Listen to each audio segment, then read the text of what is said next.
Oke, halo teman-teman. Assalamualaikum warahmatullahi wabarakatuh. Ketemu lagi dengan saya Khairina Nur Izati. Kali ini masih melanjutkan tentang akuntansi perusahaan dagang. Kali ini kita membahas salah satu lanjutan dari siklus akuntansi, yaitu jurnal dan buku besar dari perusahaan dagang. Nah, terkait jurnal perusahaan dagang, perbedaannya dengan jurnal perusahaan jasa yaitu adanya jurnal khusus. Kenapa dibuat jurnal khusus? Ayo kita bahas. Jadi, jurnal khusus di sini adalah jurnal yang digunakan secara khusus untuk mencatat transaksi-transaksi sejenis yang bersifat rutin. Sedangkan jurnal umum adalah jurnal yang disediakan untuk menampung berbagai jenis transaksi yang nggak bisa kita masukkan ke dalam jurnal khusus manapun. Nah, kenapa perusahaan dagang memerlukan jurnal khusus? Karena tadi perusahaan dagang itu kan kegiatannya cenderung monoton ya, maksudnya hanya menjual, membeli,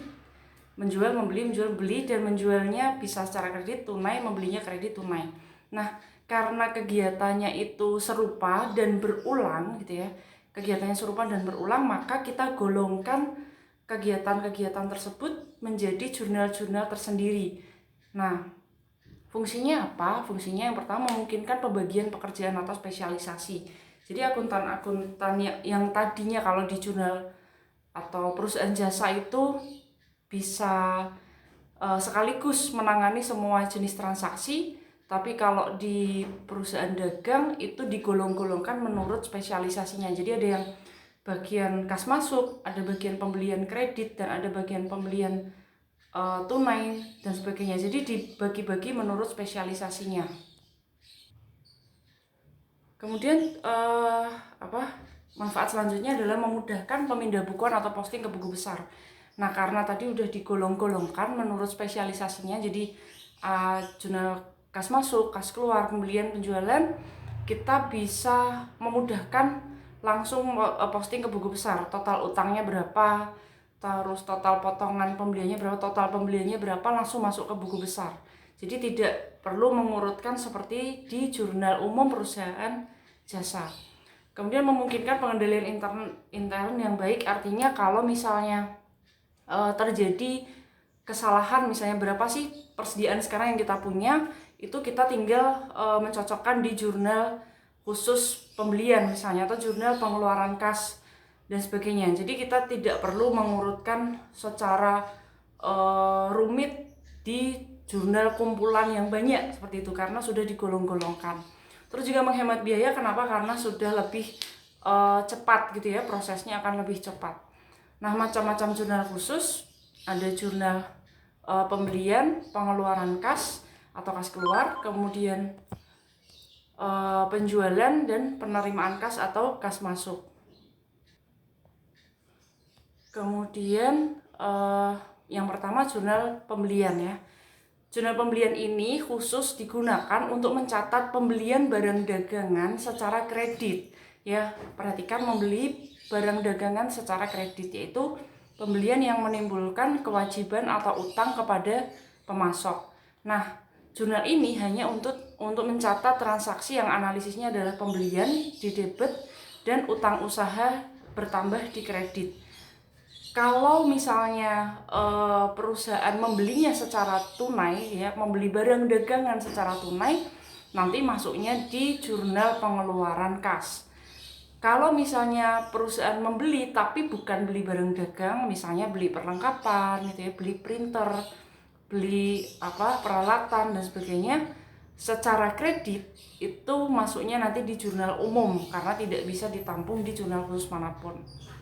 Oke, karena analisisnya hanya pembelian dan utang, karena ini jurnal khusus, maka untuk kolomnya kita jadikan satu seperti itu. Jadi tidak perlu membagi debit dan kredit karena angkanya sama otomatis, jadi kita jadikan satu kolomnya seperti itu. Kemudian untuk keterangan kita bisa isikan dengan nama-nama kreditur. Kemudian ada kolom tambahan yaitu syarat yang nantinya akan seperti ini contohnya ya. Jadi misalnya nih tanggal 2 beli barang dagangan dari toko Subur sebesar 600.000 dengan syarat N/60. Ini langsung kita masukkan tanggalnya, kemudian nama krediturnya toko Subur, Kemudian syaratnya, yang syarat pembayarannya ya N/60. Kemudian ada ref nanti untuk posting ke buku besar, dan pembeli angkanya 600.000 karena otomatis sama, pembelian bertambah di debit dan utang usaha bertambah di kredit. Jadi langsung aja masukkan satu angka 600.000 di situ. Nah, kemudian kalau sudah semua transaksi pembelian kredit kita masukkan, totalnya 1.800.000 itu otomatis pembelian bertambah sebesar 1.800.000 dan utang usaha juga bertambah sebesar 1.800.000 dari sumber pembelian barang dagangan secara kredit. Nanti sumber-sumber lain ada di jurnal khusus yang lainnya. Oke, kemudian jurnal pengeluaran kas. Nah, jurnal ini digunakan untuk mencatat semua berbagai macam pengeluaran atau pembayaran kas yang dilakukan perusahaan untuk berbagai keperluan. Contohnya, membeli barang dagangan secara tunai, beli perlengkapan, melunasi utang, dan sebagainya. Pokoknya, ngeluarin uang, membayar kas, itu masuknya di jurnal pengeluaran kas atau jurnal kas keluar. Nah, untuk kolomnya bisa dibuat seperti ini, tapi ini terserah atau tergantung kreasi dan kesenangan masing-masing bagian akuntansi perusahaan. Jadi nggak ada standar yang mewajibkan seperti apa. Nah, ini contohnya seperti ini, tanggal, keterangan, tapi yang pasti yang debit itu ada utang dagang dan pembelian, karena yang rutin itu adalah transaksi itu. Utang dagang, pembelian, dan serba-serbi itu untuk menampung pengeluaran selain pembelian barang dagangan secara tunai dan selain pembayaran utang. Terus di bagian kredit ada kas, otomatis ya karena bayar kas, jadi kasnya berkurang di kredit, dan juga potongan pembelian untuk menampung transaksi pelunasan utang yang kita dapat diskon kayak gitu. Oke, langsung aja contohnya. Ini ada bayar utang gitu ya, kemudian beli barang dagangan secara tunai, membayar utang juga ini tanggal 6, kemudian membeli macam-macam keperluan kantor secara tunai, bayar utang dan dapat potongan, bayar ongkos angkut atau ongkos kirim, bayar gaji, beli barang dagangan. Oke, ini contoh yang tanggal 3 itu membayar utang tanpa diskon ya. Jadi utang berkurang di debit, kas berkurang di kredit. Untuk keterangannya cukup diisi, misalnya kalau diisi nama krediturnya atau diisi nama transaksinya, terserah aja. Kemudian contoh yang tanggal 4 itu pembelian barang dagangan secara tunai, berarti pembelian bertambah di debit, kasnya berkurang di kredit. Kemudian contoh yang tanggal 8 itu serba-serbi masuknya karena membeli, tapi selain beli barang dagang dan selain bayar utang, jadi masuk ke serba-serbi, beli perlengkapan. Kemudian yang tanggal 10 itu bayar utang tapi dapat diskon, dapat potongan. Jadi utangnya 300.000, diskonnya 60.000, jadi kas yang dibayarkan kepada kreditur itu sebesar 240.000 dan seterusnya seperti itu. Termasuk beban gaji, ongkir itu masuknya ke serba-serbi. Oke. Itu untuk jurnal pengeluaran kas. Selanjutnya jurnal penjualan. Jurnal penjualan kebalikan dari jurnal pembelian. Jadi jurnal penjualan ini sama halnya pembelian, hanya menampung untuk barang dagangan yang dijual secara kredit. Hanya barang dagangan aja ya, dan hanya yang secara kredit. Kalau secara tunai nanti masuknya ke jurnal penerimaan kas. Oke. Karena analis transaksinya hanya piutang dagang bertambah di debit dan penjualan bertambah di kredit, maka kita jadikan satu kolomnya sama seperti yang jurnal pembelian tadi. Nah, untuk kolom setelah tanggal, kalau di pembelian kan kreditur, kalau di penjualan itu debitur karena kita memiliki piutang seperti itu. Oke, contohnya ya seperti ini ya. Jadi tanggal, kemudian nama debitur diisikan, kemudian syarat 2/10 N/30 dan berapa angkanya, 500.000 misalnya, nilai piutang dan penjualannya sama, angkanya kita masukkan jadi 1, seperti itu. Oke, itu untuk jurnal penjualan. Kemudian jurnal penerimaan kas. Nah, sebaliknya atau kebalikan dari pengeluaran kas, penerimaan kas adalah jurnal yang khusus digunakan untuk mencatat semua transaksi penerimaan uang tunai atau setara uang tunai atau kas dan setara kas. Jadi semua transaksi penerimaan kas, baik itu penerimaan piutang atau pelunasan piutang, kemudian penjualan secara tunai, kemudian atau menerima penerimaan lain selain dari penjualan ataupun pelunasan piutang. Kayak untuk kolomnya sama seperti pengeluaran kas tapi dibalik.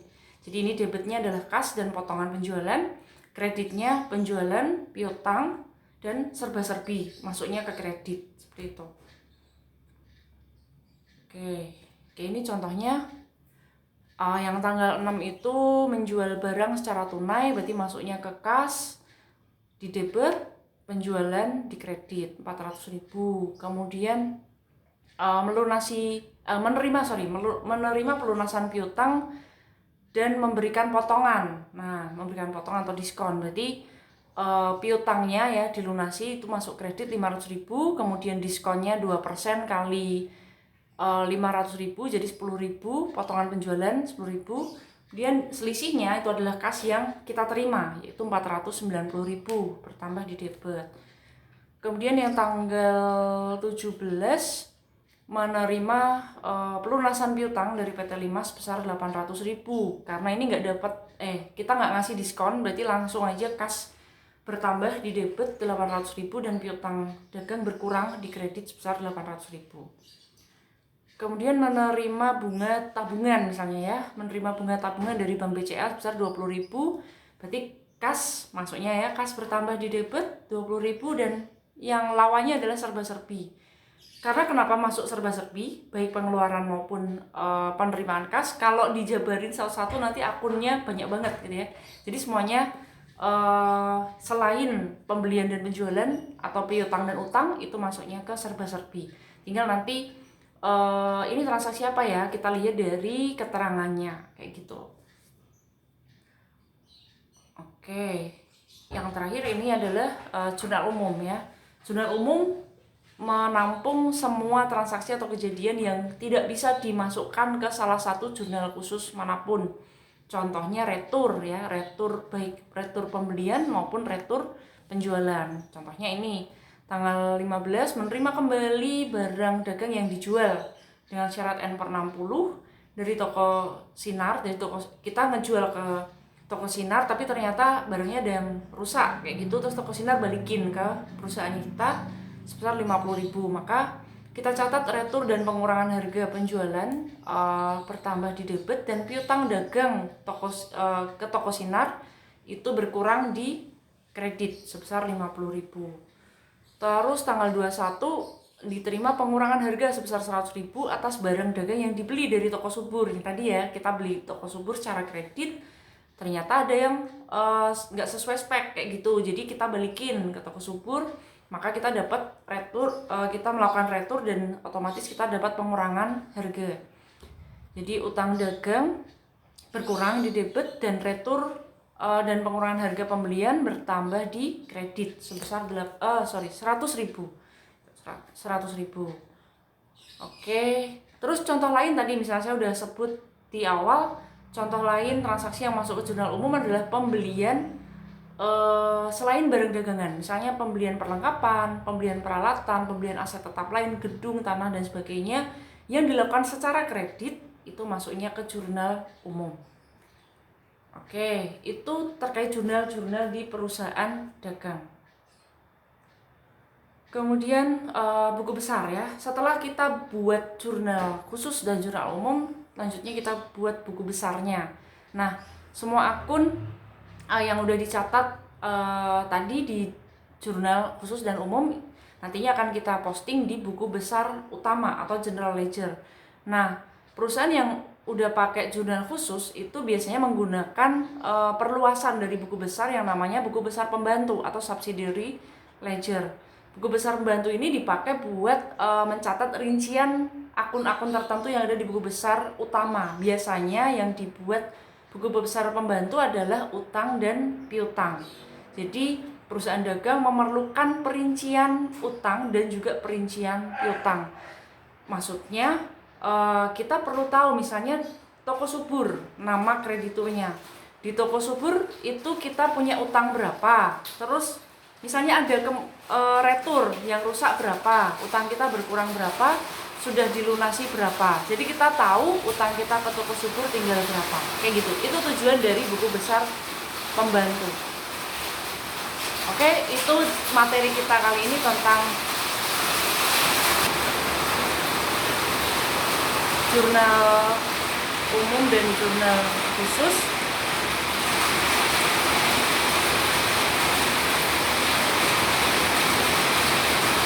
Oke, terima kasih. Wassalamualaikum warahmatullahi wabarakatuh.